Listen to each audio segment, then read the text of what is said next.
Live, सामाजिक सांस्कृतिक बांधिलकीचे यथार्थ दर्शन। वारी शिक्षणाची दिंडी पुस्तकांची। लिहाखेडी जिल्हा परिषद प्राथमिक शाळेच्या वतीने ग्रंथ दिंडीचे आयोजन।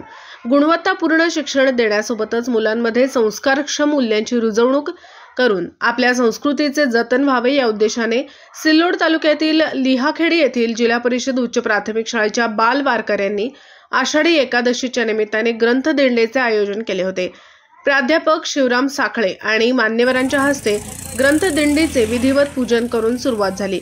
गावातील महिला भगिनींनी घरासमोर रांगोळ्या काढून पालखी चाललेली पालखी, तुळशी वृंदावन डोक्यावर घेऊन चाललेल्या चिमुकल्या, तसेच हाती भगवे निशाण आणि गळ्यात टाळ घेऊन वारकऱ्यांच्या वेशभूषेत विठ्ठल विठ्ठल जय हरे विठ्ठल ज्ञानबा तुकाराम च्या जयघोषात चाललेल्या दिंडीने गावकऱ्यांचे लक्ष वेधून घेतले होते। विद्यार्थिनींनी पांडुरंगाच्या पारंपरिक गीतांवर ताल धरत विद्यार्थिनी आणि महिला भगिनींच्या फुगडीने या अनोख्या दिंडीची सांगता झाली। मुख्याध्यापक सुधाकर बावस्कर, सज्जन टाकसाळे, सिद्धेश्वर भुतेकर, संजय मोरे, रुपेश भाले, उषा लुटे, विद्या बनसोडे, लीलाबाई रामेकर, मंदा इंगळे यांनी या दिंडीसाठी परिश्रम घेतले।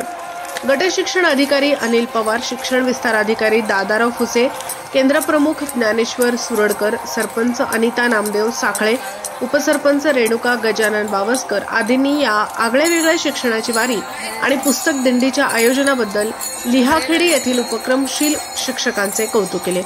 गावदर्शन लाईव्ह प्रतिनिधी गणेश शेळके, छत्रपती संभाजीनगर।